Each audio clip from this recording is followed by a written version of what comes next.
Bienvenue à la formation interne MED6 Windows Server 2012 R2. Aujourd'hui, nous voyons le premier module, déploiement et gestion de Windows Server 2012. Les tâches post-installation. Donc quand un serveur est livré, vous arrivez sur ses propriétés via le gestionnaire de serveur, d'accord? Et vous avez plusieurs actions à faire pour la configuration. Donc pour rappel, pour configurer, il suffit de cliquer sur le lien bleu et automatiquement on accède au panneau de configuration. Donc en premier, le nom, ensuite le domaine.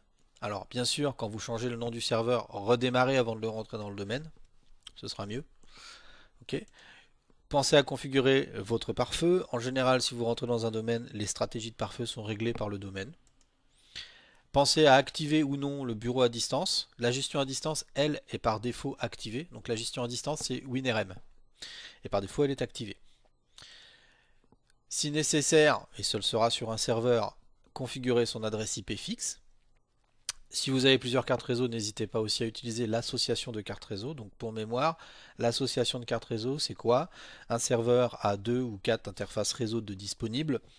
On crée une association entre deux interfaces réseau pour n'en faire qu'une seule qui soit entre guillemets virtuelle. C'est-à-dire que les deux cartes réseau physiques se partagent une adresse IP et une seule, et elles communiquent toutes les deux sur le réseau. Et un double intérêt à ça. La première, vous pouvez passer d'interface de 1 giga à deux interfaces de 1 giga et avoir un débit théorique de 2 gigabits.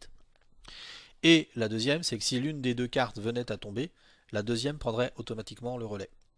Donc vous avez aussi de la haute disponibilité. Pensez également à régler et à faire les mises à jour de votre système, ça c'est crucial pour la sécurité. Pensez à régler le fuseau horaire. Et là j'ai cliqué un peu vite. Voilà. Ok, autre étape importante, on en a parlé un petit peu, comment joindre Active Directory. Vous avez deux solutions, le mode connecté qu'on connaît déjà, vous allez dans les propriétés du serveur, vous voulez modifier son nom, et dans le nom, vous avez le nom et le fait qu'il soit membre d'un groupe de travail ou d'un domaine. Vous positionnez sur domaine, vous rentrez dans le domaine et c'est réglé. Attention, bien sûr, pour rentrer dans le domaine, DNS crucial, il faut que ça fonctionne, le réseau, il faut que ça fonctionne. Et vous avez également une autre solution qui est le mode déconnecté qui s'appelle djoin.exe. Alors c'est un utilitaire dont vous devez connaître le nom pour les certifications. Je vous ai mis à l'écran tout son aide en ligne avec tout ce qu'il est capable de faire. La méthodologie pour un djoin.exe, c'est tout d'abord il faut créer et préparer l'objet à être utilisé pour une jonction en mode déconnecté. Donc vous allez créer l'objet via djoin et il va être créé d'une telle façon que le mot de passe va vous être restitué et stocké dans un fichier. Ensuite, vous allez aller sur le poste client qui n'est pas capable de joindre le domaine à cet instant-là. Et avec ce fichier de réponse, vous allez à nouveau lancer un djoin. Et cette fois-ci, vous allez intégrer la machine dans le domaine. Elle va récupérer son mot de passe. Et lorsqu'elle sera en mesure de contacter le domaine, automatiquement, elle se remettra à jour.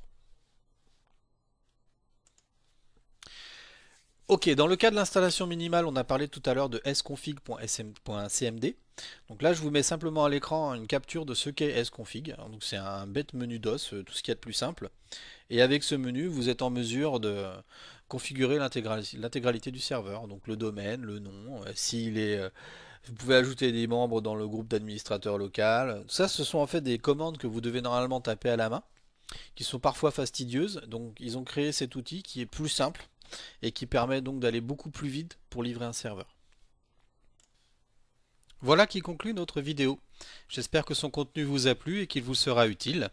N'hésitez surtout pas à venir nous retrouver sur notre site www.med6.fr ainsi que son blog www.med6.fr/blog. Il ne me reste plus qu'à vous souhaiter une bonne fin de journée et à vous dire à la prochaine vidéo.